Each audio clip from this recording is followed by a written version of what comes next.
Gopi Janavalla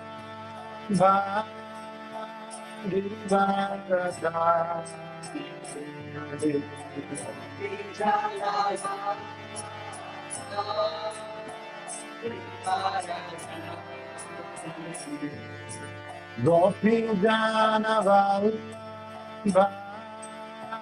Girivaraya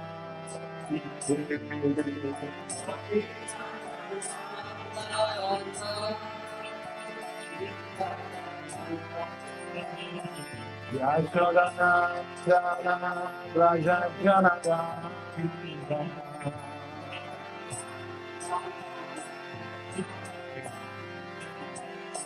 Yashodanandana Rajajanada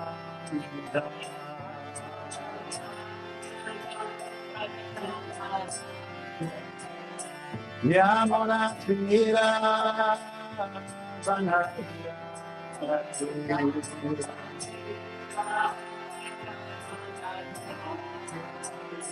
Yamuna Tira Vanaya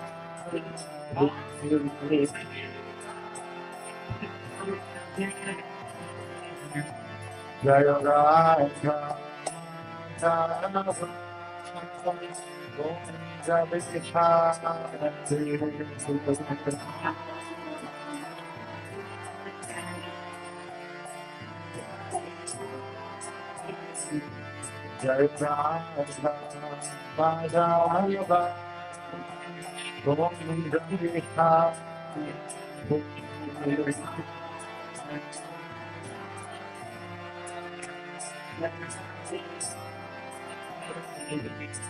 Gopi Janavallabha Girivaraya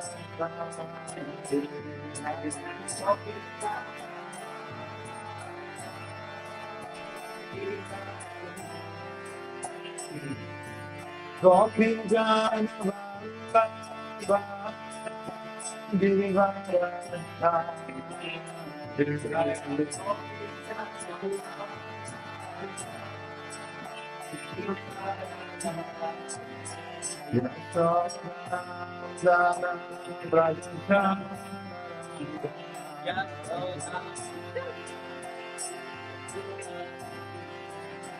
Yashodanandana Brajajanada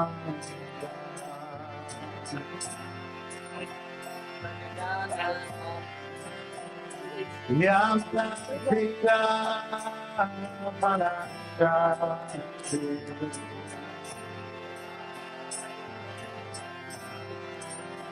Yamuna Tira Vanaya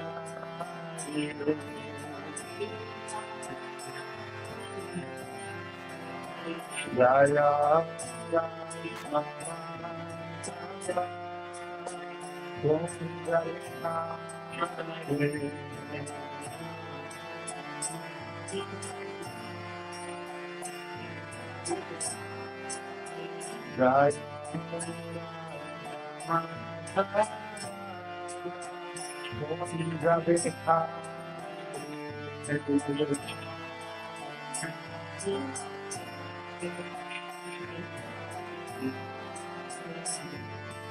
Gopi Janavallabha Girivaraya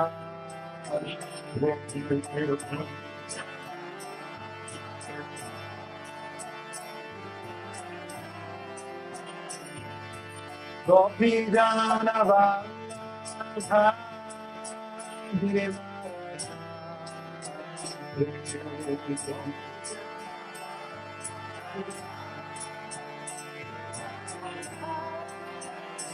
Yashodanandana Rajanana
Hare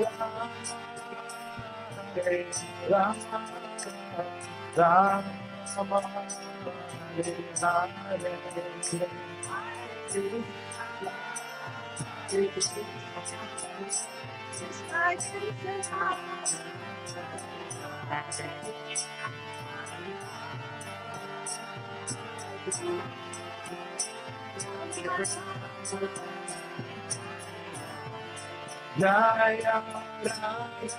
Shama Sona Shama Sundar Radha Jaya Desha Radha Radha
Radha Krishna Prabhu ki. Thank you so much, Radha Krishna Prabhu, for your presence and for your encouragement. Burada olduğunuz için ve verdiğiniz cesaret için çok teşekkürler. When the saintly persons are present, then the minds of conditioned souls usually are enlightened. Aziz kişiler burada olduğu zaman koşulan şunların zihinleri de aydınlanır. Therefore, I'm not afraid that I will say something stupid because the mode of goodness is presence here. O yüzden aptalca bir şey söylemekten korkmuyorum çünkü burada erdem modu bulunuyor. Thank you very much. Om Jnana Timirandasya Jnananjana Shalakaya Chakshurum Meridam Yana Tasmai Shri Gurave Namaha Shri Chaitanya Manobishtam Stapitam Yena Budare Swayam Rupa Kadamayam Dadati Svapadantikam Vanchakalpatarubhesha Kripa Sindhuvevacha Patitanam Pavanebhyo Vaishnavibhyo Namo Namaha. Jai Shri Krishna Chaitanya Prabhu Nityananda Shri Advaita Gadadhara Shivasari Gaura Bhakta Vrinda. Hare Krishna Krishna Krishna Hare Hare Hare Ram Ram Ram Hare Hare Gurave Gaura Chankaya Radhikaya Tadale Krishna Bhaktaya Tad Bhaktaya Namo. So, dear devotees, Hare Krishna, welcome to the third day of our seminar, Defining Self-Surrender or Sharanagati. Hare Krishna sevgili adamlar, sunumumuzun sonunda hoş geldiniz. Öz teslimiyeti tanımlıyoruz, Sharanagati. Yesterday, we briefly studied the 6 limbs, or better to say the 6 vows of Sharanagati, or the 6 vows that a surrendered soul is taking in his life or her life. Sharanagati'nin 6 tane konundan ya da daha da iyi bir deyişle 6 tane yeğeninden bahsettik. Yani seçim olmuş bir verdiği 6 tane yeğeni. Radha Krishna Prabhu. Yeah, yeah. Trying to hide away from the AC. Yes. Is it okay this AC in the back doesn't bother you? Ay, klima rahatsız ediyor mu acaba kimseyi? Okay, then. It's here. It's very soon. So that is the famous verse that usually our previous acharyas and Srila Prabhupada is quoting in one of his purports to Bhagavad Gita when he is talking about 6 limbs or 6 items of surrender. Bizim önceki eserlerimizde ve Srila Prabhupāda'nın çok sıkça kullandığı ünlü bir kıta ve Srila Prabhupāda'nın Bhagavad Gita'nın bir açıklamasında Sharanagati'nin yani teslimiyetin 6 kolundan bahsederken kullanıyor. And as we spoke, this verse is one of those verses that devotees should learn by heart.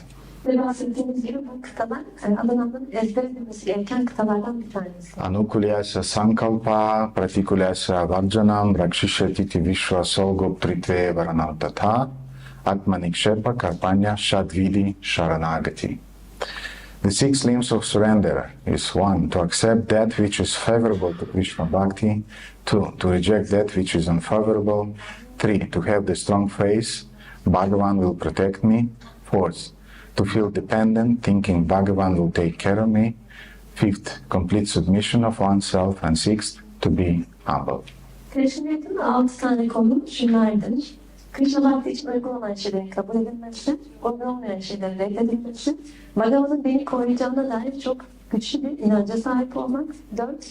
Bhagavan'ın benimle ilgileneceğini düşünerek kendini ona bağlı hissetmek. 5. Bir kişinin kendini tamamıyla teslim etmesi ve 6 alçak olmak. Yesterday and the day before yesterday, we spoke about Sharanagati in our relationship with the Supreme Lord, with Krishna. Dün ve önceki seminerlerimizde Sharanagati'den bahsederken Rab'le olan, yani Yüce olanın ilişkimizden bahsettik. We said that mainly the basis of Sharanagati is to reject your own will or your own feeling of independence. Ve teslimiyetin temelinin de bir kişinin kendi iradesini ya da kendi bağımsızlığını reddetmesi anlamına geldiğini söyledik. And to accept the will of the Lord and to feel a complete dependence of the Lord in your life.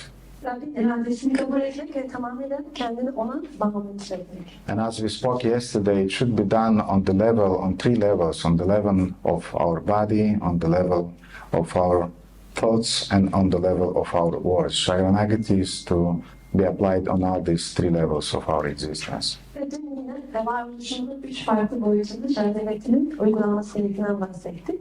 Bedensel seviyede, düşünceler seviyesinde, But today I would like to discuss this concept of Sharanagati in the light how it applies in the life of an initiated devotee. Bugün de bu Sharanagati kavramının inisiyasyon almış bir adanın hayatında nasıl olması gerektiğine bahsedeceğiz. Or in other words, how the Sharanagati is applied in our relationship with our spiritual master.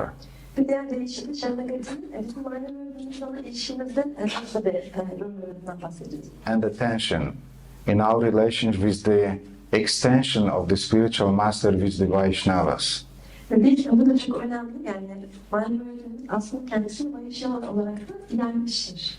Because unfortunately often beginner devotees, they have the tendency to separate their gurus from Vaishnavas. They consider the guru is something important and Vaishnavas, this is some accident. Çünkü başlangıç seviyesindeki adananların manevi öğretmen ve Vaishnavaları birbirine ayırma gibi eğilmeleri, gurunun önemli olduğunu ama Vaishnavaların önemli olmadığını kazanarak orada olduklarını sanki düşünüyorum. We will see today how Sanat Kumar, one of the Chatuksana, one of the four Kumaras, he is explaining to Narada that Sharanagati is applied to Hari, Guru, and Vaishnavas. Öbürü de sanat kumarın, yani 4 tane kumaralardan bir tanesi olan sanat kumarın Narada Muni nasıl aslında Sharanagati'nin adananlar için uygulanması gerekendir. Hari, Guru ve Vaishnavalar için geçerli olmasından gerektiğinden bahsediyor. So knowing that my English will be a nightmare for Krishnamala, I prepared some slides with those verses, and it will be easier for her to read them and to translate. Krishnamala için İngilizcenin zor olacağını bildiğimden bazı slaytlar hazırladım. Bunları duvara yansıtmak için. We will study a series of verses from Sanat Kumar Samhita, as I said, in which Sanat Kumar is explaining to Narada Muni the activities of a surrendered soul after getting initiation from a spiritual master. Biz burada birkaç birbirlerinin kıta dizisi okuyacağız. Burada da söylediğim gibi Sanat Kumar aslında Narada Muni'ye inisiyasyon almış bir kişinin teslim olma faaliyetlerinin neler olduğundan bahsediyor. This Sanat Kumar Samhita is a bona fide scripture which is often Bhaktivinoda Thakur is making reference to it. I saw some references in Srila Shivaram Swami's books to it. I did not have time to check it in Vedabase if Prabhupada is referring to it, but already these two sources are quite valuable for me at least. Sanat Kumar Samhita çok geçerli bir kutsal metindir. Bhaktivinoda Thakur bunu referans yapıyor ve Srila Shivaram Swami'nin de kitaplarında bunu kullandığını gördüm ama Vedabase'e bakıp da Srila Prabhupāda'nın burada alıntı yapmadığını görecek çalışacak vaktim olmadı ama bu iki kaynak, yani bu iki şahsiyetin kullanılması benim için yeterli. And a little bit later we'll see the Padya Panchaka prayers that usually ISKCON pujaris are using in their worshipping of deities, and it's actually the source of those 5 prayers are also is the Sanat Kumara Samhita. ISKCON pujarilerin kullandığı 5 tane temel mantra var. Bunlar da aslında Sanat Kumar Samhita'dan geliyor. So we will start with Sanat Kumar Samhita, verse 86. Şimdi Sanat Kumar Samhita'dan 86. kıtayı görüyoruz. Again, dear devotees, I want to say, so before yesterday and yesterday we discussed Sharanagati in the light of Srila Prabhupada's references and Srila Prabhupada's explanations in Srila Prabhupada's books, and today we'll see what previous acharyas are explaining to us about this subject. Dün ve ondan önceki gün Sharanagati'yi tanımlamaya çalışırken Srila Prabhupāda'nın alıntılarından, onun derslerinden ve kitaplarından aslında faydalandık. Bugün de önceki acharyalarımız Sharanagati'yi nasıl tanımlıyor ona bakacağız. For us, definitely would be enough to study the life of Narada Muni, of Prahlad Maharaj, Dhruva Maharaj, and to understand what is Sharanagati. Bizim için Narada Muni'nin, Prahlad Maharaj'ın yaşamlarını, Dhruva Maharaj'ın yaşamlarına çalışmak aslında teslimiyetin ne olduğunu anlamak için yeterli. But sometimes just to go back to our main sources, we also can use this kind of shastras. Ama bazen esas kaynaklara geri dönmek için bu tür shastralara da yönelebiliriz. So Sanat Kumar is saying, "O Narada, please hear, and I will tell you about spiritual initiation. Simply by hearing of this, even without following this description, the people become liberated." Ey Narada, lütfen dinle. Sana spiritüel inisiyasyonun ne olduğunu anlatacağım. Sadece bunu duymakla bile bir kişi bu tanımı takip etmese bile insanlar aydınlanırlar, özgürleşirler. And now in this verse, Sanat Kumar is describing why a person, briefly is describing why a person is accepting the shelter of a spiritual master. Ve bu kıtada da Sanat Kumar neden bir kişinin manevi öğretmenin inisiyasyonunu kabul ettiğinden bahsediyor.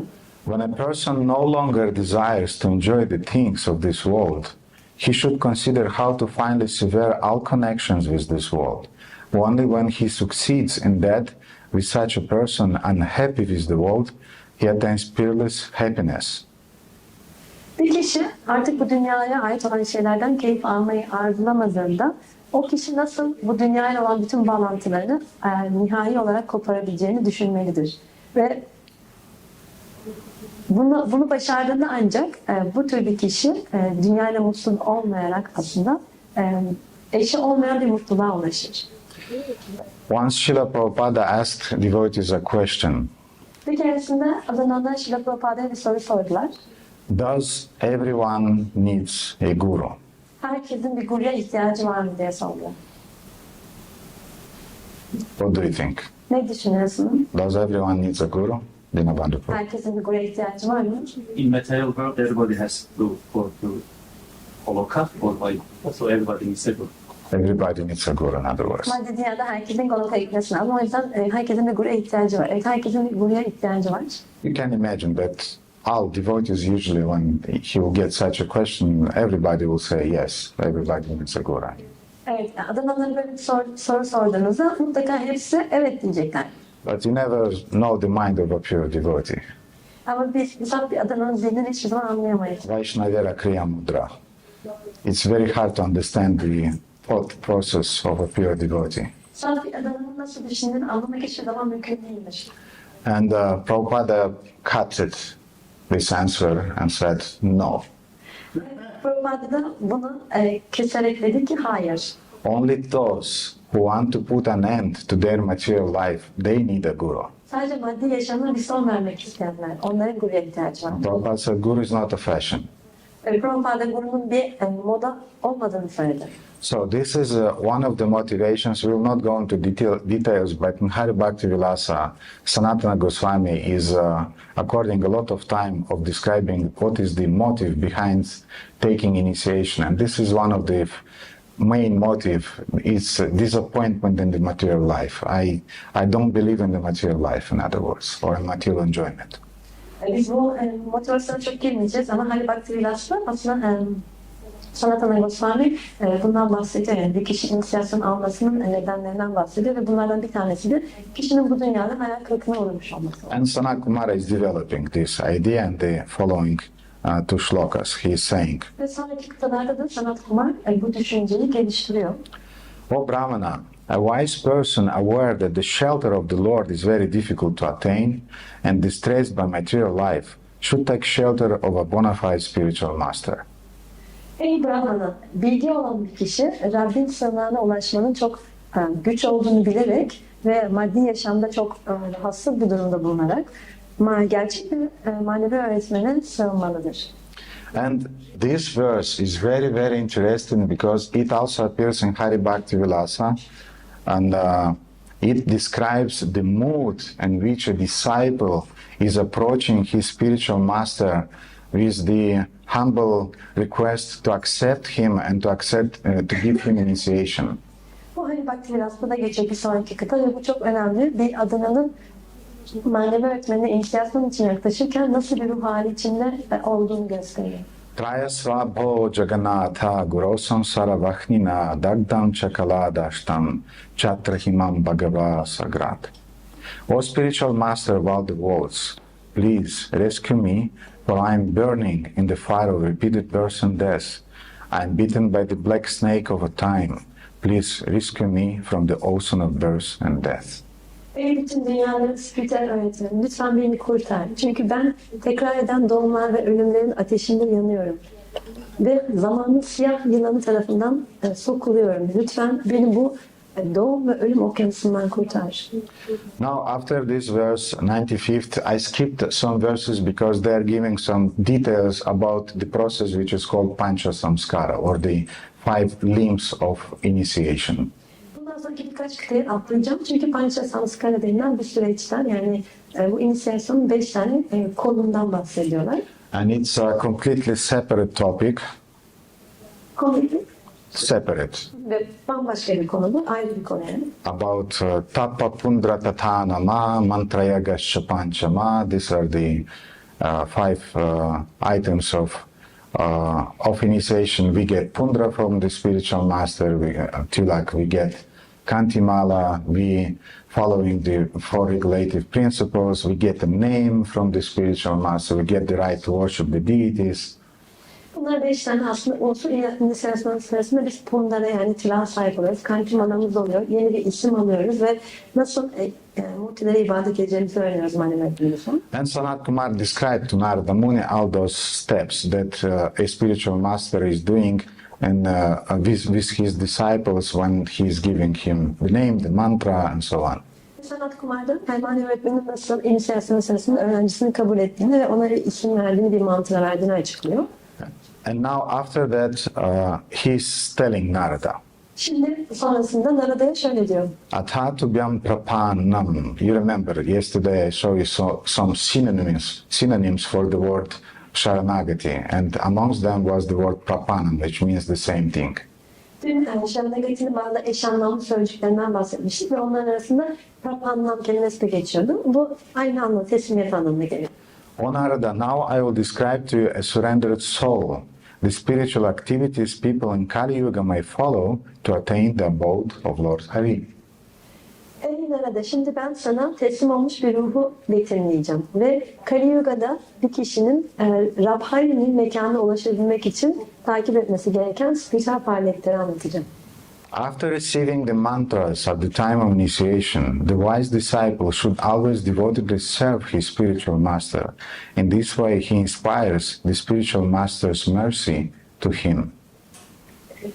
İnisiyasyon zamanında bir öğrenci, yani bilgi olan bir öğrenci mantraları aldıktan sonra her zaman çok adanmış bir şekilde kendi manevi öğretmenine hizmet etmeli ve bu şekilde manevi öğretmenin içinde ona karşı bir merhamet uyanmasını sağlar. So initiation is the beginning of the spiritual life, not just the dead end of the spiritual life. İnisiyasyon manevi hayatın aslında başlangıcı, sonu değil. But this is also another topic. Now let's stick to our text. Ama bu da başka bir konu. O yüzden şimdi biz metnimize bağlı kalarak devam edelim. And let's see the next verses. Şimdi sonraki kıtaya bakıyoruz. What the disciple should do after receiving initiation. Bir öğrenci inisiyasyon aldıktan sonra ne yapmalıdır? The disciple should study the devotional activities of the devotees. Especially he should study the activities of surrendered souls. He should always meditate on his chosen deity. He should always try to please the Vaishnavas. Bir öğrenci her zaman adananların adanmışlıkla dolu olan faaliyetlerini çalışmalıdır. Özellikle de teslim olmuş ruhların faaliyetlerini çalışmalıdır. Her zaman kendi seçilmiş olan murtisine ibadet, meditasyonu yapmalıdır ve her zaman Vaishnavaları memnun etmeye çalışmalıdır. These things are to be known before taking initiation. Bunların inisiyasyon almadan önce bilinmesi gerekiyor. And if those devotees who already received initiation, we should understand what are our duties now. İnisiyasyon almış kişiler için de bunu okuduğunda görevlerin ne olduğunu anlaması gerekiyor. Because it's expected that an initiated devotee is a surrendered soul.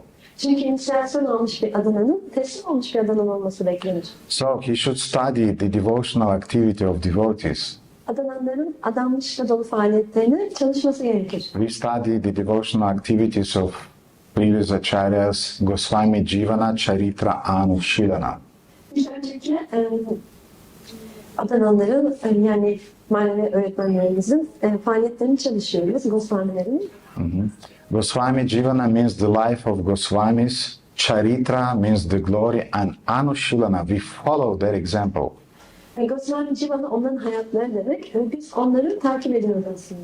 We study, of course, the lives of saints that are described in Srimad Bhagavatam. Tabii ki Srimad Bhagavatam'da betimlenen azizleri de çalışıyoruz.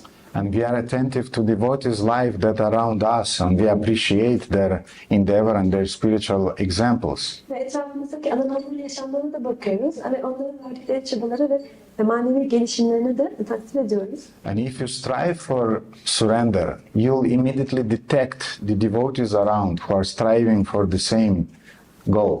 Eğer siz teslimiyete ulaşmaya çalışıyorsanız etrafınızda da bunun için çabalayan adananları hemen fark ediyorsunuz. Then, the next verse is very interesting. As a rake, promiscuous man enjoys when his mistress rebukes and hits him, so surrendered soul is happy when the Vaishnavas punish him. Wow. Bu kıtada çok ilginç. Yani, what is the meaning of promiscuous? A man who is devoid of morals. Ahlaksız bir kişi, bir adam nasıl ki metresi ona hakaret ettiğinde ve ona vurduğunda bundan keyif alırsa, aynı şekilde teslim olmuş bir ruh da Vaishnavalar onu cezalandırdığında bundan mutluluk duyar. Up to this point, everything was fantastic, correct? Bu noktaya kadar her şey çok hoştu, değil mi? Who amongst you was at least once chastised by devotees? Aranızda kim en azından bir kere adananlar tarafından azarlandı? Congratulations, you survived it. Ay, tebrikler, bundan hayatta kalmışsınız. But it's a part of our devotional life. Ama bu bizim adanma hizmetimizin, yaşamımızın bir parçası. As Radha Krishna Prabhu today in the morning class, he very brilliantly explained that when the sages addressed Sutta Goswami, they said that you were taught by other sages. Ve yani bugün sabah Radha Krishna Prabhu'nun çok harika bir şekilde anlattığı gibi Sutta Goswami'ye seslendiklerinde diğer azizler sana daha önce bir aziz tarafından bu öğretildi diyorlar. You were accepted by them, you're supervised by them, you're watched by them, you're corrected by them. Ve diyorlar ki sen onlar tarafından seçildin, onlar sana tavsiyelerde bulundu ve onlar seni düzelttiler. Maybe these are not the exact words, but this is the idea that you are not on your own. You are perceiving knowledge and transmitting knowledge under the guidance of other devotees. Bu da aslında bir kişinin yalnız olmadığı anlamına geliyor. Yani siz bilgiyi alıp verirken başkalarının rehberliğinde bunu yapıyorsunuz. And this sometimes is a difficult thing for devotees to understand. Ve bu da bazen adananlar için anlaşılması zor bir şey oluyor. I want to confess to you that I'm a sensitive person, and yes, for me it's always difficult when somebody is criticizing, especially if the critic, of course, is not based on anything subjective. Yani ben bunu itiraf etmeliyim. Ben biraz hassasım ve bir eleştiriyle karşılaştığımda, özellikle bu eleştiri yani subjektif bir şeye dayandığında aslında da etkileniyorum. I was often thinking that he is such a nice speaker, he is giving such a brilliant explanation, and he knows Shastra. How can he afterwards, chastise me like that? Ben şöyle düşünüyorum, o çok iyi bir konuşmacı, Shastra'yı çok iyi biliyor ama sonra nasıl olmadı da beni böyle azarlayabiliyor? He's a Vaishnava, he should not do this. O bir Vaishnava, bunu yapmamalı. He should not chastise another Vaishnava. O başka bir Vaishnava'yı cezalandırmamalı. But it took some years to understand this point. Ama bu noktayı anlamak benim yıllarımı aldı. Chaitanya Charitamrita is explaining this. Chaitanya Charitamrita bunu açıklıyor. The heart of a Vaishnava is soft like a flower. Bir Vaishnava'nın kalbi aynı bir çiçek gibi yumuşacık. But sometimes it is hard as a thunderbolt. Ama bazen de bir şimşek gibi sert hale gelir. You remember the example with the Chataka bird? Çataka kuşuyla ilgili o örneği hatırlıyor musunuz? You remember those thunders? O şimşekleri hatırlıyor musunuz? We deserve them. Biz onları hak ediyoruz. Because Bhaktivinoda Thakur is explaining why the Vaishnava sometimes is soft and sometimes he is hard. Bhaktivinoda Thakur bunu açıklıyor. Neden Vaishnavalar bazen yumuşak davranıyorlar, bazen sert davranıyorlar? He's saying that when a Vaishnava is seeing the sufferings of the conditioned souls, he is soft, his heart is soft, he is full of compassion. Şöyle diyorlar, Vaishnavalar bir başka birinin acı çektiğini gördüklerinde onların kalpleri yumuşacıktır, bir çiçek gibi. When a Vaishnava is seeing the sincerity in another heart and is seeing the striving for devotional service, for knowledge, a devotee is soft. His soft heart is immediately full of compassion towards him. Ve bir adamın diğer bir kişinin kalbinde huzursuzluk olduğunu ve onun adamlık hizmetine ulaşmak için mücadele ettiğini, çabaladığını gördüğünde onun kalbi yine yumuşacıktır. But when a Vaishnava is detecting some duplicity, or when he's detecting some unsincerity, Ama eğer bir adamın bir ikiyüzlülük olduğunu görürse, bir samimiyetsizlik olduğunu görürse, or some material attachments, or some impurities, some anarthas, some pride, ya da bazı maddi bağlılıklar, bazı saf olmayan unsurlar, anartalar olduğunu fark edersin. he may be very hard. Çok sert de olabilir. And we need that to be corrected. Ama biz de düzelebilmek için buna ihtiyaç duyuyoruz. So, to be a surrendered soul means to give the right to Vaishnavas to correct us. Not only to the spiritual master, but also to Vaishnavas. Teslim olmak olmuş olmak demek, sadece manevi öğretmenimize değil, Vaishnavalara da bizi düzeltme hakkını teslim etmektir. Again, our time is limited, therefore I want to pass over all those shlokas, but I think you got the idea. Zamanımız biraz kısıtlı, o yüzden çok fazla derinlemesine gelmeyeceğim bu shlokalara ama sanırım esas noktayı anladınız. Now the next two shlokas are very beautiful also, Bir sonraki dakikalarda çok güzel yine. because they explain the mentality of a surrendered devotee again after initiation. Ve burada yine inisiyasyon aldıktan sonra bir adananın mentalitesi yani zihniyeti açıklanıyor. A surrendered soul never worries what will happen in this life or in the next. Teslim olmuş bir ruh hiçbir zaman bu yaşamında ya da bir sonraki yaşamında ne olacağıyla ilgili endişelenmez. He knows that what happens in this life is determined by his past deeds. Bilir ki bu yaşamında başına gelenler geçmişte yaptığı faaliyetler tarafından belirlenmiştir. Tatenu kampam sushamiksham bunjana evatma kritam vipakam. Devotees know this verse, that a sincere soul, as a surrendered devotee, he should remain humble when he is receiving the reaction of his past karmic activities, and meanwhile he should dedicate his mind, his heart, Hrid Vagva Burbir, Vidadan Namaste, in the enjoying the glory of the Supreme Lord. Bir adanan yani başına bazı istemediği olaylar geldiğinde hep buna karşı sakin kalmalı ve her zaman Rabbin haliyle yüceltmeye devam etmelidir. And then Mukti Pada Sadayabhak, Mukti or liberation will be his rightful claim. O zaman da mukti yani özgürleşme onun hakkı haline gelecektir. I heard once a devotee complaining.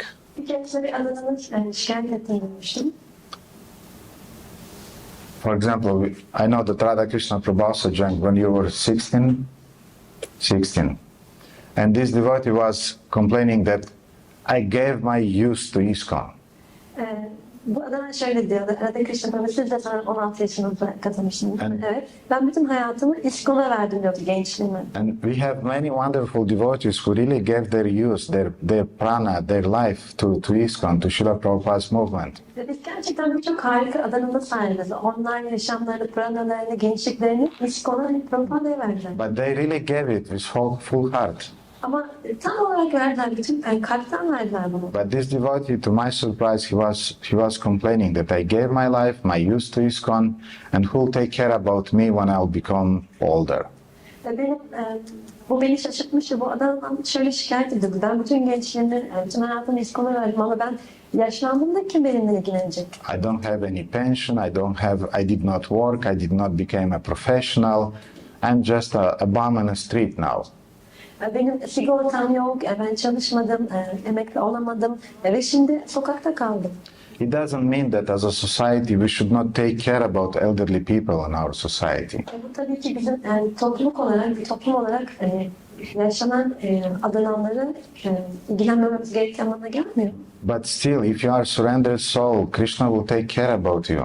Ama yine de teslim olmuş olursanız, Krishna sizinle ilgilenecektir. You should not allow your faith to be destroyed İnancınızın bu şekilde mahvolmasına izin by some fears. yani korkular tarafından. As you know, yeah, this is a Muslim country, but in Christian countries, in Bible they have this idea when Jesus said that the roses is not the flowers in the field; they are not concerned about who will take care about them tomorrow, or the birds who are flying are also not concerned what will they eat tomorrow.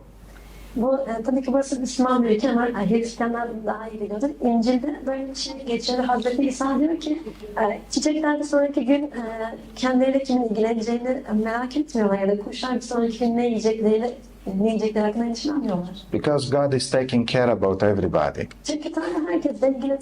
It doesn't mean that we should not intelligently take care about our years in the retirement, and we should not arrange for a pension or things like that. It doesn't mean that, but still, first of all, we have to put our faith in Krishna, that Krishna will arrange everything. Tabii ki bu bizim emekli olmak için yani zeki bir şekilde plan yapmamamız gerektiği anlamına gelmiyor. Ama her şeyden önce biz Krishna'ya inanmalıyız. And this is exactly explained in the next verse. Ve bir sonraki kıtada bu açıklanıyor tamamen. He, meaning a surrendered soul after initiation, does not worry what will happen in next life Lord Krishna himself will arrange what will happen after this life. Burada o deniyor, o denirken yani inisiyasyon aldıktan sonra teslim oluşturuluktan bahsediyor. O bir sonraki yaşamda ne olacağı hakkında endişelenmez. Rab Krishna bu sonraki yaşamda, bu yaşamdan sonra ne olacağını ayarlayacaktır. Who remember amongst those 6 items of surrender what is the most important? Kim hatırlıyor bu 6 tane adamların unsurundan hangisi en önemlisiydi? Krishna will take care of you. Krishna will take care of me. Goptrite varanam tata. Yes. So this is exactly reflecting the same idea. Burada da tam olarak aynı fikirden bahsediliyor. He is my guardian and he knows better how to sustain me and what will happen with me in my next life. O benim koruyucum ve bana ne olması gerektiğini en iyi bilen kişi o ve bir sonraki yaşamında ayarlayacaktır. Now also two other beautiful verses. Burada başka çok güzel kıtalar da var. A surrendered soul should renounce all plans and make the worship of Lord Krishna his only plan.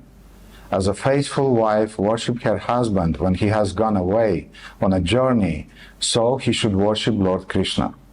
Teslim olmuş bir ruh bütün planlarını bir kenara bırakmalıdır ve Rab Krishna'ya ibadet etmeyi tek planı haline getirmelidir. Aynı sadık bir eşin kocası bir yolculuğa çıktığı zaman ona ibadet etmesi gibi o da Rab Krishna'ya ibadet etmelidir. Does it mean that a devotee doesn't have plans or strategic vision or planning? Yani bu bir adananın hiç plan yapmadığı ya da bir stratejik vizyon olmadığı anlamına mı gelir? No, he has. He's doing this. Hayır, vardır. Bunu yapar. But in the light of making, of accepting Krishna's plan. Ama bunu Krishna'nın planını kabul ederek yapar. In other words, he is giving to Krishna the priority to decide what will happen in his or her life. Yani bir diğer deyişle o hayatında ne olacağını karar verme önceliğini Krishna'ya bırakır. Again, remember, surrender Sharanagati is about renouncing your feeling of independence. Yine hatırlayacak olursak Sharanagati yani teslimiyet bir kişinin kendi bağımsızlığından vazgeçmesi anlamına gelir. And then the next verse is saying, Ve bir sonraki kıtada da şöyle söyleniyor. filled with love for her dear husband, such an unhappy wife always longs for his company. She always meditates on his virtues. She glorifies them and hears about them. Sevgili kocasına duyduğu aşkla dolu bir halde böyle mutsuz bir eş her zaman onun birlikteliğini arzular. Her zaman onun erdemleri üzerine meditasyon yapar, onları yüceltir ve onlar hakkında duyar. In other words, we take care about planning, we take care about our life, but first of all, we are thinking about Krishna, we are singing about Him, we are hearing about Him. This is the essence of devotional life. Evet biz planlar yapıyoruz ama esas olarak biz Rab hakkında duyuyoruz, onun hakkında şarkılar söylüyoruz. Bizim esas planımız bu. I will skip next two verses because they explain the same thing mainly. Sonraki kıtaları atlayacağım çünkü temelde aynı şeyden bahsediyorlar. If someone wants to make a picture, you can do it now. You have a second. Eğer resim çekmek isterseniz yapabilirsiniz şu anda. But because the time is limited, let's go further. Ama zaman kısıtlı olduğu için devam edelim. And we see what else a surrendered soul is doing after receiving initiation. Görüyoruz ki inisiyasyon aldıktan sonra teslim olmuş bir ruh başka ne yapar?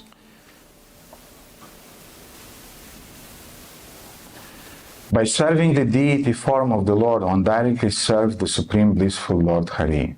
One should take shelter of Lord Krishna, one should not take shelter of anyone but Him.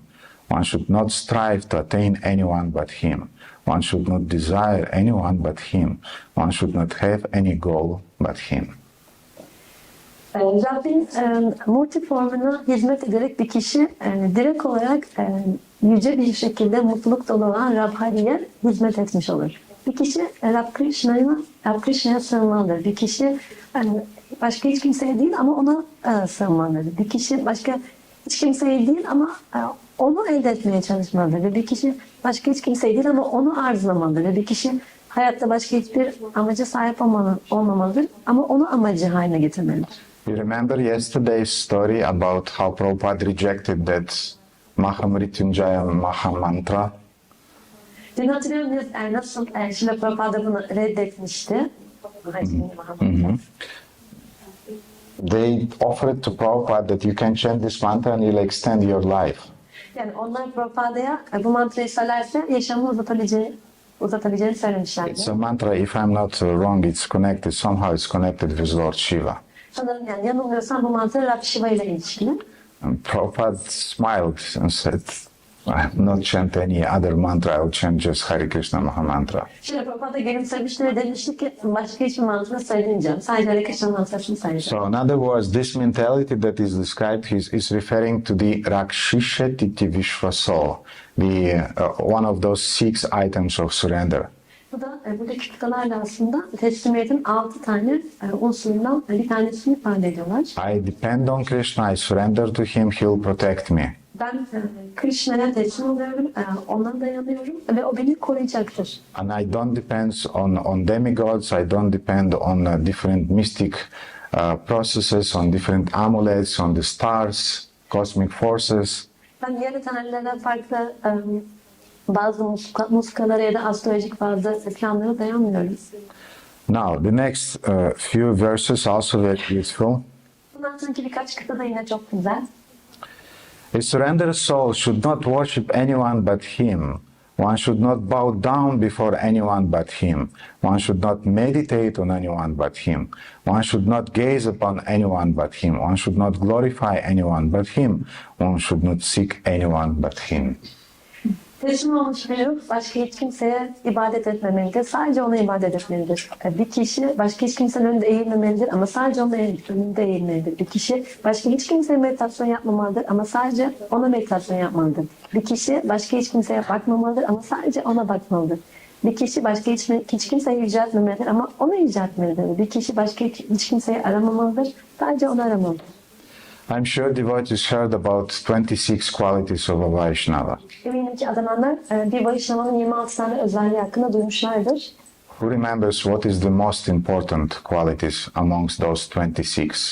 Kim bu 26 tane özellik içinde en önemli olanın ne olduğunu hatırlıyor? Fearlessness. Fearlessness? Not quite. Who remembers? Surrender. Accept as absolute. Yes, very close. Accept Baba. It's called Krishna Eka Sharana. Bunun ismi Krishna Eka Sharanam. You don't have to be a Sanskrit scholar to understand these 3 words. Yani bu üç kelimeyi anlamak için bir Sanskrit alim olmak gerekmiyor. You heard about Krishna, yes? Krishna hakkında duydunuz değil mi? So Eka means one, Eka bir demek. and Sharana means Sharanagati, surrender to Krishna. Sharana da teslimiyet demek. Sharanagati. Devotees often are asking, what does it mean, Krishna Eka Sharana, to accept only Krishna as the Supreme Lord? Adamlar bazen soruyorlar Krishna Eka Sharana ne demek? Yüce Rabbi tek teslimiyet olarak kabul etmek. This verse explains what means Krishna Eka Sharana. Bu kıtada da Krishna Eka Sharana'nın ne anlama geldiği açıklanıyor. Now, a touchy moment now, sensitive one. Çok hassas bir nokta. Especially devotees, householders who are working. Özellikle evlilik yaşamının içinde olan adamlar, yani çalışan adamlar. They are not so fortunate to have in every town and village to have a Govinda restaurant, but Turkey definitely is going in that direction. Onların her şehirde Govinda restorana sahip olma şansları yok ama kesinlikle Türkiye o yönde ilerliyor. 108 Govinda restaurants. So this is the goal. 108 tane Govinda restoranı açmak bu amaç. Because Radha Krishna Prabhu wants to protect you from something. Çünkü Radha Krishna Prabhu sizi bir şeyden korumak He wants you to be a surrendered devotee. istiyor. He wants you to be a really surrendered devotees. Çünkü o sizin yani teslim olmuş alanlar olmanızı istiyor. Because one should not eat the remnants of food eaten by anyone but him. Çünkü bir kişi sadece onun tarafından gelmiş yiyeceklerin artıklarını yememek gerekir, başkasından değil. In other words, a devotee is eating only Krishna prasadam. Burada bir diğer anlamda Krishna adınanları sadece Krishna prasad ediyor. We can talk about this hours. Bunun hakkında saatlerce konuşabiliriz. But initiated devotees should not eat karmi foods. Ama inisiyasyon almış adananlar karnını yiyecekler yememeliler. They should not eat those garbages even if they are tasty. Yani lezzetli de olsa bu çöpleri yememeliler. An initiated devotee is eating only Krishna prasadam. Ve inisiyasyon almış adananlar sadece Krishna Prasadam. Of course, there are exceptions, Tabii ki bazı istisnalar olabilir. but a devotee, he should prevent things and he should ask his good wife to cook for him and to take prasadam to work and arrange things, but not just eat all these things, stuffs from the shops.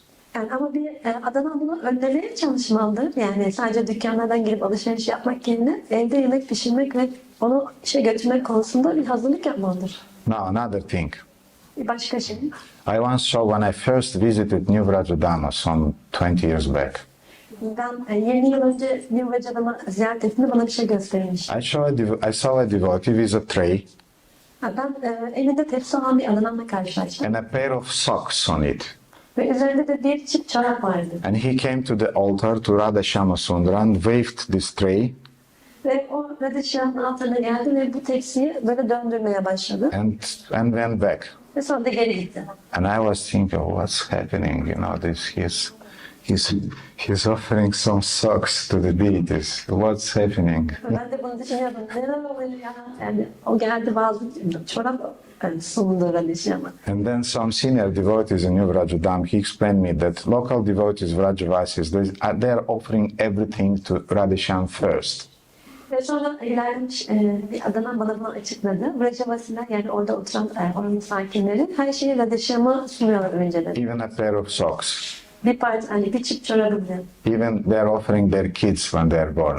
Çocukları da doğdukları zaman Radhishyan'a sunuyorlar. So in other words, when we buy something, even some clothes, don't wear it immediately. Put it in front of your home altar. Ve biz bir kıyafet aldığımızda hemen onu giymemeliyiz. Onu altına koymalıyız ilk olarak. Because here it's written, one should not wear the garments and ornaments worn by anyone but him. Çünkü burada denir ki bir kişi sadece onun giydiği kıyafetleri ve onun taktığı mücevherleri takmalıdır. Başka hiç kimseninkileri değil. It doesn't mean that you'll take those small kurtas from the Gornita and you'll wear it.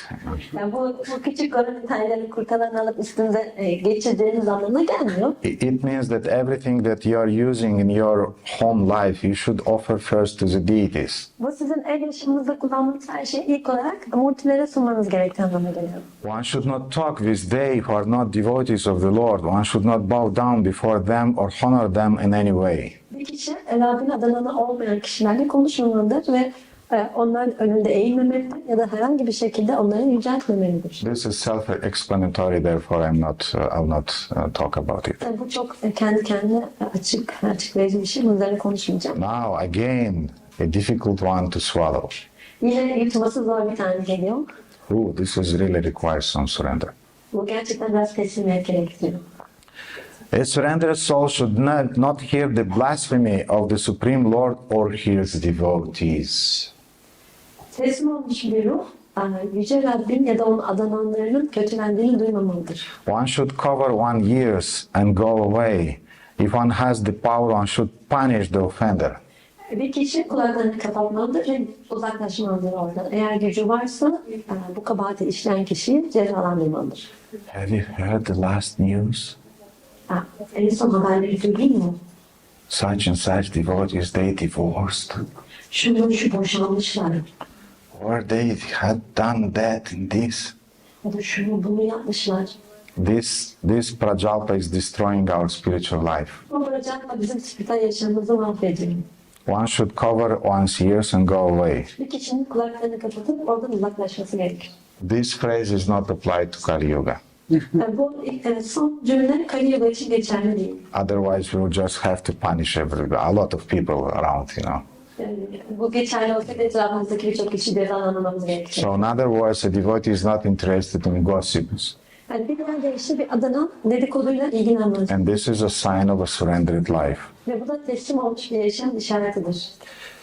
Then, O Brahmana, a surrendered soul should always serve the Lord and his devotees. Until the moment of one's death, one should always follow the example of Chataki bird. Ey Brahmanım, teslim olmuş bir ruh her zaman Rabbe ve onun adananlarına hizmet etmelidir. Bir kişinin ölümüne kadar kişi her zaman çataki kuşunun örneğini takip etmelidir. And on the first day we heard the example of Chataka bird explained by Srila Rupa Goswami in Stavamala. Şirin Goswami'nin İstanbul'da geçen çataki kuşun özelliğinden bahsetmiştik önceki. And now we will see how Sanat Kumar is explaining the same example. Şimdi de Sanat Kumar'ın bunu nasıl açıkladığını göreceğiz. Aynı örneği. Rejecting lakes, rivers, oceans, and any other sources of water. A Chataki bird will drink only water falling from a cloud. It will die of thirst before accepting any other water. Göllerin, nehirleri, okyanuslar ve diğer bütün su kaynaklarını reddederek bir çataki kuşu sadece bir buluttan düşen suyu içecektir. Ve başka hiçbir su kaynağını kabul etmeyerek gerekirse o susuzluktan ölecektir. What is water for a devotee? Yani bir adanın için su nedir? It's only, he will read only Krishna Shastras. Sadece Krishna Shastraları okumaktır. He will listen only to rock and rap music. Yes? Rock and rap music or disco music, I don't know. Sadece disco müzik dinlemektir. Yes? Öyle mi? Or what he will listen to. Ya da ne dinliyorsunuz? What will be the water for a devotee? Adanın için su nedir? Yes, yes. He will listen only to Krishna music. He will listen to kirtans. Sadece kirtanlar dinleyecektir, Krishna müziklerini. He will eat only Krishna prasadam. Sadece Krishna prasadam yiyecektir. He will wear only devotional clothes and clothes that are offered to Krishna. Sadece adanmışa dair kıyafetler giyecektir ve bütün kıyafetleri Krishna'ya sunacaktır. So prasadam doesn't mean only food. Prasadam sadece yemek anlamına gelmiyor. Prasadam means music in Krishna consciousness, forms in Krishna consciousness, and everything in Krishna consciousness. Yani bu prasad aslında Krishna bilincindeki müzik anlamına geliyor, o bilinçle yapılan formlar anlamına geliyor, her şeyi kapsıyor. And as I said, Chataka birds sometimes wait for 7 months, to get just a drop of water from the rain cloud. Bazen çataka kuşu 7 ay boyunca bekliyor yani o bulutlardan damlayan tek bir damla suyu içebilmek için. I know devotees who are not eating before they are not worshipped. If they didn't manage to worship their home deities, they are not eating. Ve ben biliyorum ki adamlar eğer evdeki multilerine ibadet etmeye başaramadılarsa o zaman yemek yemiyorlar. They are not eating anything if it's not Krishna prasadam. Eğer Krishna prasadam değilse hiçbir şey yemiyorlar. I know one devotee who he took a vow to eat only those things that were offered to his own deity. Ve ben bir adamdan biliyorum, o bir yeminde bulunmuştu. Sadece kendi multisine sunulmuş olan yiyecekleri yemin etmişti. He often starves, Çoğu zaman da aç kalıyor. but that's his vow. Ama onun yemini bu. So that means the mentality of a Chataka bird. Yani çataka kuşunun zihniyeti de bu. So in the same way, renouncing all other goals, a surrendered soul should think Shri Radha and Krishna are the only goal of my life. Bütün diğer hedefleri, amaçları bir kenara bırakarak teslim olmuş bir ruh, Shri Radha Krishna benim hayatımın tek amacı diye düşünmelidir. Who remembers how started this shloka about Sharanagati, describing those 6 items? What are the first items? Who remember? Hatırlıyor musunuz bu 6 tane teslimiyetin oluşumundan bahseden kıta neyle başlamıştı? Bilmeliyiz yani. Yes, in Srila Bhaktivinoda Thakur's translation in Bengali, it starts with humility, but the standard shloka that describes Sharanagati starts with Accept the things favorable to Krishna. Anukulyasa Sankalpa Pratikulyasa Varjanam, accepting favorable things and rejecting unfavorable things, yes? Evet, yani orijinal kıta Krishna Bhakti için uygun olan şeylerin kabul edilmesi, uygun olmayan şeylerin reddedilmesi de sözleriyle başlıyordu. Now let's see how the same things are described here in the next verses. Sonraki kıtaların aynı şeyleri nasıl tanımlandığına bakalım. A surrendered soul should accept what is favorable for service of the Lord, his devotees, and one's spiritual master. One should reject what is not favorable for their service. Teslim olmuş bir ruh, Rabbi olan hizmeti için, adananlar olan hizmeti için ve manevi öğretmeni olan hizmeti için uygun olan şeyleri kabul etmelidir.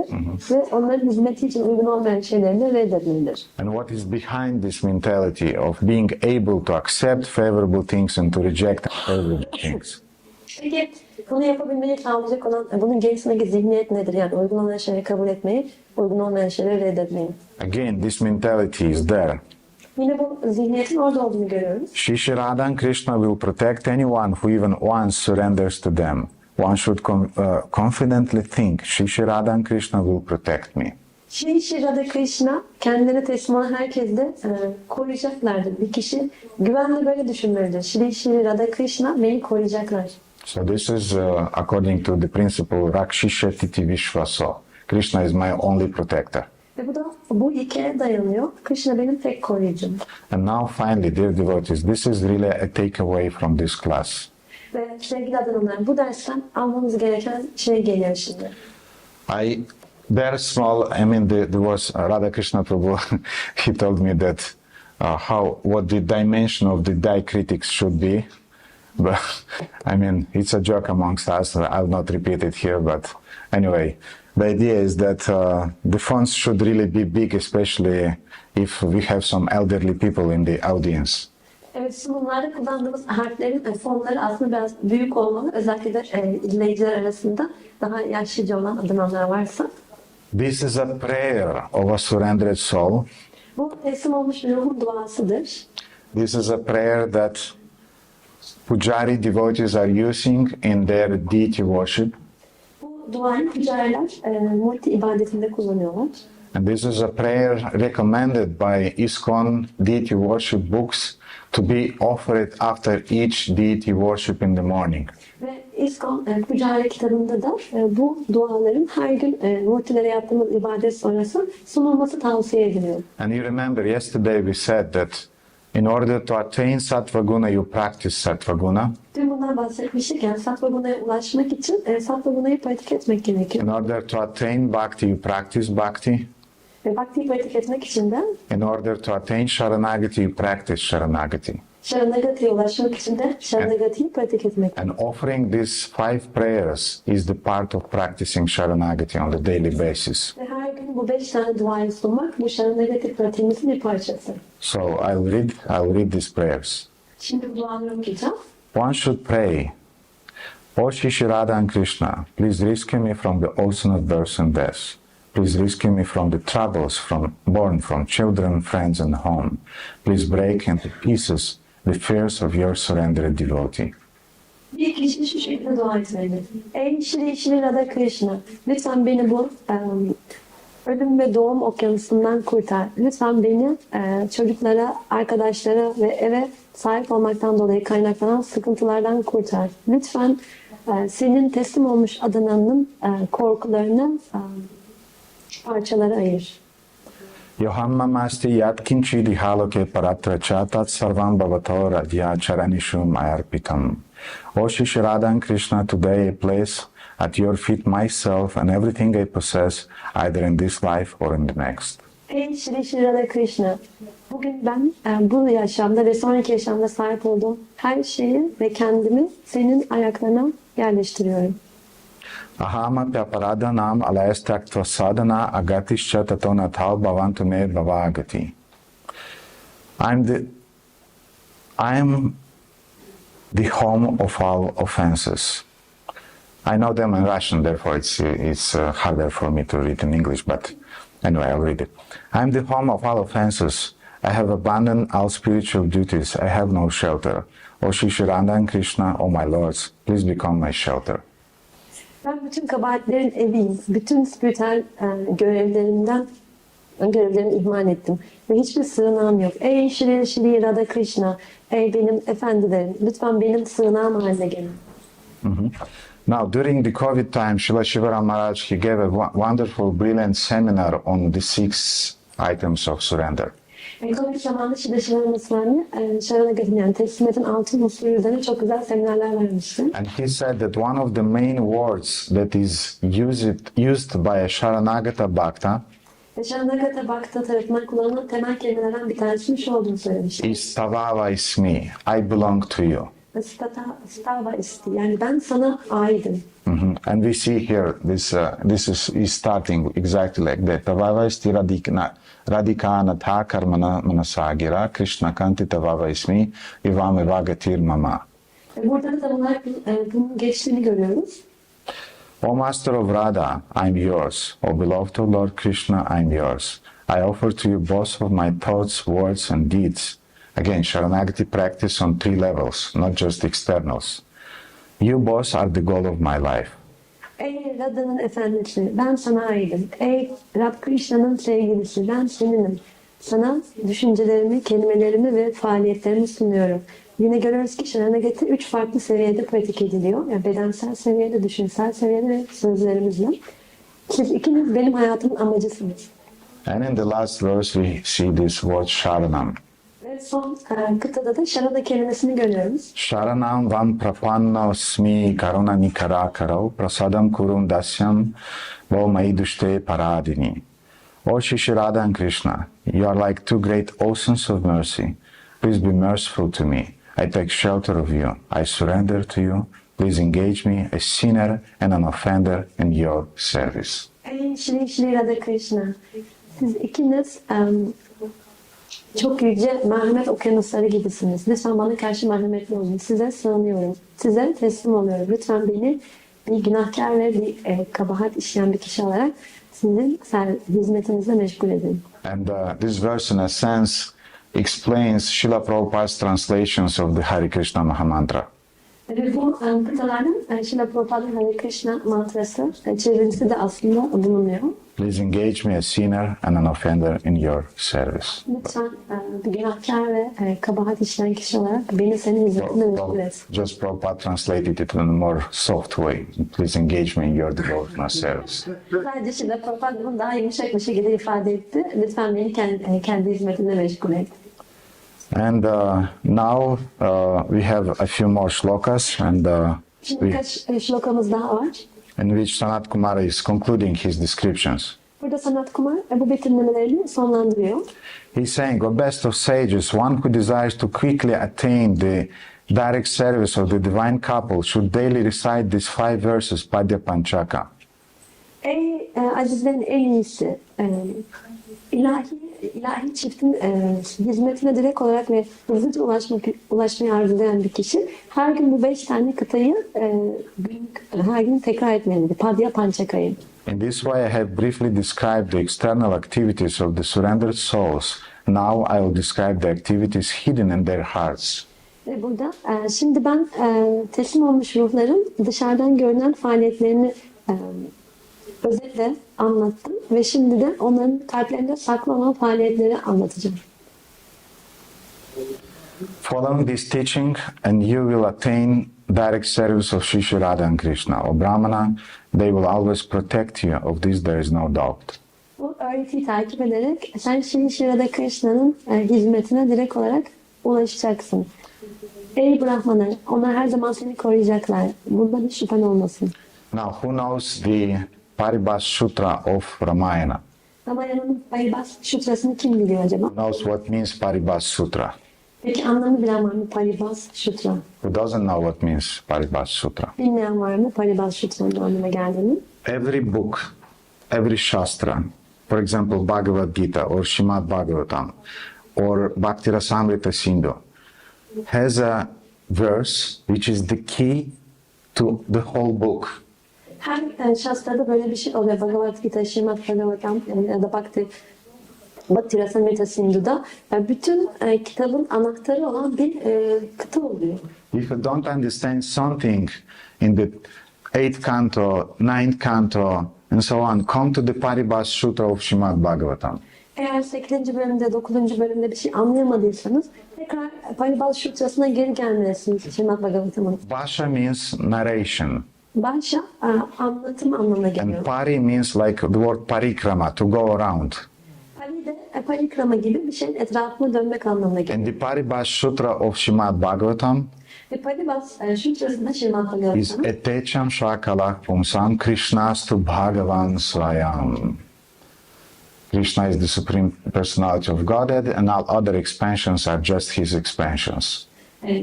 Krishna Tanrı yüce şahsıdır ve o diğer bütün yayılımlar sadece yayılımlardır. So when you read the 5th canto, you will not understand how the Bhumandala is working with other mandalas and so on. Yani 5. bölümü okuduğumuzda bir mandalanın diğer mandalanlarla birlikte nasıl hareket ettiğini anlayamadığımızda Just come to the Paribas Sutra and everything is clear. Krishna is the Supreme Personality of Godhead. O zaman Paribas Sutra'ya geri gelebilirsiniz ve her şey çok açık bir hale gelecektir. Krishna Tanrı Yüce Şahsıdır. So in the same way, if I'm not wrong, Sarvadharma Paritaja is the Paribas Sutra of Bhagavad Gita. Ve yanılmıyorsam Sarvadharma Paritaja, bu da Bhagavad Gita'nın vermiş. Anya Bilashita Shunyam Gyana Karma Danavritam is the Paribas Sutra of Nectar of Devotion or Bhakti Rasamrita Sindhu. Adamlarla ilgili ya da Bhakti Rasamrita Sindhu'nda Paribas Sutrası bu. And the Paribas Sutra of Ramayana is a very beautiful verse. Ve Ramayana'nın Paribas Sutrası çok güzel bir kıta. Sakriteva prapanaya stavasmiti yachete abhaya sarvada tasmair dadame tad vratam mama. That's the words of Lord Rama. Bu Rama'nın bir kıtası. When Vibhishan, Ravan's brother, surrendered to him, Ve Şam yani Rama'nın erkek kardeşi ona teslim olduğunu all other monkeys, they wanted to kill Vibhishana right on the spot. ve diğer bütün maymunlar o anda hemen Vibhishan'ı öldürmek istediler. And only because Hanuman said, no, don't touch him. He is really a devotee. Sadece Hanuman onları durdurdu ve dedi ki ona dokunmayın, o Rabbin gerçek bir adamı. Then Lord Rama smiled and said, Ve sonra Rama gülümsedi ve şöyle dedi. Sakriteva prapanaya stavasmiti yachete. If somebody is coming to me and saying that, oh Lord, from now on I'm a surrendered soul. I completely surrender to you. Eğer bir kişi bana gelir derse ki şu anda ben tamamıyla sana teslim oluyorum. Abhaya sarvada tasmai. I'm giving him fearlessness. Ben ona korkusuzluk bahşederim. Dadametat etam mayam vrata. This is my vrata. This is my vow that I'm taking before my surrendered devotee. Bu benim teslim olmuş ruhun karşısında, yani bana teslim olmuş bir ruhun karşısında aldığım yemindir. Benim buratamdır bu. In other words, when a devotee surrenders to the Lord also surrenders to his devotee. Bu diğer deyişle bir adanan Rabbe teslim olduğunda, Rabbin de adananına teslim olduğu anlamına geliyor. And here we find the same idea. Ve burada da aynı fikri görüyoruz. To a person who once surrenders to the Lord and says, "Oh Lord, I'm yours," Lord Hari gives direct devotional service. Of this I have no doubt. Bir kişi Rabbe teslim olursa ve ey Rab ben seninim derse Rab Hari ona direkt adamla hizmetini verir. Bundan hiç şüphem yok. So, dear devotees, our time unfortunately is over. Sevgili adamlar ne yazık ki zamanımız bitti. And Nisimha Krishna Prabhu promised me some additional minutes. Benim bir sonraki işlemim bana birkaç dakika daha söz vermişti, uzatma. And if it's still valid, this offer, Eğer hala bu geçerliyse bu teklif, then we can spend some 5-10 minutes for the question answers, and we'll finish this seminar. o zaman 5-10 dakika sorular ve cevaplar için harcayabiliriz. Sonra bu semineri bitireceğiz. Yes, please, Prabhu. Thank you very much for 3 years lecture. Really fantastic. My question is very valid for almost everyone. What we should do if we don't see in ourselves these qualities? Bu üçüncü seminer için çok teşekkürler, çok inanılmazdı. Benim sorum sanırım herkes için geçerli bir soru olacak. Biz eğer kendimizde bu özellikleri görmezsek o zaman ne yapmalıyız? You already started doing something in that direction. Siz hali hazırda o yönde bir şeyler yapmaya başladınız. You've been present here 3 days in a row, Yani arda arda 3 gün boyunca buradaydınız. and you heard about the importance of cultivating Sharanagati, Ve siz Sharanagati'yi geliştirmenin ne kadar önemli olduğunu da anlatacağım. which is a kind of like fundament for devotional service. Bu adamla hizmeti için çok temel olan bir şey. And like Srila Niranjan Maharaj often is explaining, Şimdi önce Maharaj çoğu zaman bir şey açıklıyor. sometimes devotees, they have this mentality that I'm not Prahlad Maharaj, I'm not Dhruva Maharaj. Bazı adamlar şöyle düşünüyorlar. Ben Prahlad Maharaj değilim, ben Dhruva Maharaj değilim. In other words, I'm not a surrendered soul, Ben hani diğer bir deyişle ben teslim olmuş bir ruh değilim. and they were Nityasiddhas. Ve onlar da Nityasiddhalardı. And With these arguments, our mind just try to justify our spiritual laziness. Yani bunlar aslında sadece bizim spiritüel tembelliğimizi haklı çıkarmak için söylediğim şey. And if you have this mentality that I'm not and I'll not be, Eğer böyle bir zihniyetiniz de varsa ben öyle değilim ve öyle de olmayacağım. this will be the reality. Evet, bu da böyle olacak tabii ki. But- Gerçek bu olacak. If I'm not, but by hearing about this and by cultivating this desire to attain Sharanagati, to attain pure devotional service, then pure devotional service will come. Ama eğer siz şöyle derseniz yani ben teslim olmuş bir ruh değilim ama bunu duyarak ben bu şaranagatiyi geliştirmek istiyorum ve saf adamla hizmetine ulaşmak istiyorum. O zaman saf adamla hizmette gelecektir. Therefore, Maharaj is often saying that if you don't have a desire to attain Sharanagati or pure devotional service, O yüzden Maharaj sıklıkla bunu söylüyor. Eğer şaranagatiye ya da saf adamla hizmetine ulaşmak için bir arzunuz yoksa pray for a desire to have a desire to attain Sharanagati in pure devotional service. o zaman böyle bir arzuya sahip olma arzusu için dua edin. Do you think that I was interested in this topic? Siz benim bu konuyla ilgilendiğimi düşünüyor musunuz? I mean, how to say, there are prasadams, kirtans, and what Sharanagati? We have so many nice things, to eat, to enjoy, to dance, to sing. Yani biz barış adam onurlandırabiliriz, dans edebiliriz, kirtanlar var, birçok hoş şey var tadını çıkarabileceğiz. I just heard it from Shivaram Maharaj, who was talking constantly in his classes, in his lectures, in his books, importance of Sharanagati, importance of Sharanagati. Yani ben ama Şileşvarma Swami'nin devamlı olarak yani derslerinde ve kitaplarında Sharanagati'nin ne kadar önemli olduğunu anlattığını duydum. And I started to think, okay, let's study it, let's see what's it about. Ben de bunun üzerine düşünmeye başladım. O zaman bunun ne olduğunu anlamaya çalışayım. And the whole world opened before me when I started to study this subject. Ve bu konuyu çalışmaya başladığımda önümde koca bir dünya belirdi. And it was, wow, this is really fantastic. This is really something, a food for the heart. Dedim ki bu gerçekten inanılmaz. Bu kalp besleyen bir yiyecek gibi. So therefore the desire to cultivate this elevated emotions and elevated state of consciousness is coming by hearing from the spiritual master, by hearing from devotees. Ve bu yüksek duyguları, yüksek bilinci geliştirme arzusu da hani manevi öğretmenlerden ve adamlardan da duyarak aslında kalbimizde oluşuyor. And by studying our Shastras and Srila Prabhupada's books, Prabhupada is talking about Sharanagati in Bhagavad Gita already.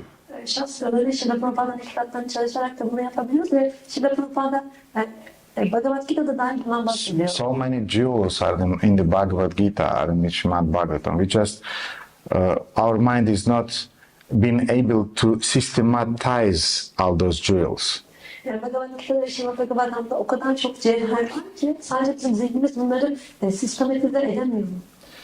But again, the example of Radha Krishna Prabhu, today's presentation in the morning. Ben aynı yine Hare Krishna'dan örnek vermek istiyorum. Bugün sabah verdiği seminer. It was another of those wow, so many things, so many jewels are in this Srimad Bhagavatam. Yine o durumlardan birisi gibiydi yani. Bu kadar çok cevher var Srimad Bhagavatam'da. First of all, I was impressed how Srimad Bhagavatam is structured. İlk olarak ben Srimad Bhagavatam'ın nasıl bir yapı içinde, yani nasıl bir yapısı olduğunu gördüğümde şaşırdım. Srila Maharaj often told me that I'm a fool. Şivan Swami çoğu zaman bana bir aptal olduğunu But he söylüyor. said, you're a fool with a structured mind. Ama bana yapılandırılmış bir zihni olan bir aptalsın. So therefore, when I hear structures, I immediately, wow, that's my stuff. O yüzden böyle bir yapıyla karşılaştığımda hemen diyorum ki bu benim için. And therefore, when we heard this presentation about how Srimad Bhagavatam is structured, everything is in harmony. Everything is very beautiful. We have 6 questions. We have answers that are answered in different cantos of Srimad Bhagavatam. Srimad Bhagavatam'ın nasıl bir yapısı olduğunu gördüğümüzde ve bunun ne kadar hoş olduğunu, ne kadar güzel olduğunu gördüğümüzde ve ne kadar uyumlu olduğunu gördüğümüzde 6 tane sorunun nasıl farklı kantolarda aslında cevaplandığını görüyoruz. By his presentation, Radha Krishna Prabhu, he put a seed in my heart with a desire to study the structure of Srimad Bhagavatam. Ve verdiği sunumlarda Krishna Prabhu benim kalbime bir tohum yerleştirdi. Yani ben Srimad Bhagavatam'ın yapısına, anlamı, isteği içindeyim. In the same way, when we hear such presentations, this should create a seed of desire in our hearts to study it and to develop these qualities. Ve böyle sunumlar duyduğumuzda da bu da bizim kalbimize bu tür özellikleri çalışmak ve geliştirmek için bir tohum atılıyor. And maybe 95% of materials that I used in my seminar was taken from different sources from Srila Shivaram Maharaj's books and lectures. Ve kullandığım materyallerin %95'i de Srila Shivaram Swami'nin kitaplarından ve derslerinden alınmış farklı kaynaklardan gelen bilgilerdir. Srila Shivaram Maharaj, maybe 80% of his presentations are about Sharanagati. Saçmalama Maharaj'ın yani verdiği sunumların belki %80'i Sharanagati ile ilgili. His website is called Sharanagati. Onun web sitesi Sharanagati isminde. So that is how we cultivate the desire to Bu şekilde biz cultivate Sharanagati in pure devotional service. We are taken from senior Vaishnavas and spiritual masters. ve biz bu şekilde ilerlemiş Vaishnavalardan ve maneviyatımızdan duyarak aslında Sharanagati ve saf adamla hizmetini geliştirme arzusuna sahip olmaya başlıyoruz. Okay, dear devotees, I think our time is over. Thank you so much for your attention and thank you so much for hosting us. It was really a great pleasure to be here during this festival. I go home with different takeaways and different ideas and a lot of inspiration. Çok teşekkürler katılımınız ve dikkatiniz için. Ayrıca burada bizi misafir etmeniz için de çok teşekkürler. Bu seminerden eve giderken birçok farklı şey almış olarak gidiyorum. Farklı fikirler ve düşünceler. I felt so blissful to be in a place where I don't have to manage anything. Ben hiçbir şey idare etmek zorunda olmadığım bir yerde olmaktan dolayı çok mutlu oldum. I am supposed just to enjoy Krishna consciousness. Sadece burada Krishna'nın keyfini çıkarmam gerekiyordu. So if Nisimha Krishna Prabhu will allow me in the future, I'll just come. O yüzden mesela Krishna Prabhu bana izin verirse gelecekte de gelmek isterim. And Nisimha Krishna Prabhu, if you need a break from management, please come to our festivals. Ve Nisimha Krishna Prabhu eğer sen de idari işlerden biraz sıyrılmak istersen bizim festivalimize gelebilirsin. So thank you so much. Çok teşekkürler. Shri Shri Radhe Shyam Sundar ki jai, Shri Shri Gaur Nitai ki jai, Jagannath Baladev Subhadra Mai ki jai, Jai. Srila Prabhupada ki jai. Jai. Hare Krishna. Teşekkürler. Gaur Bhakta Vrinda ki jai. Jai.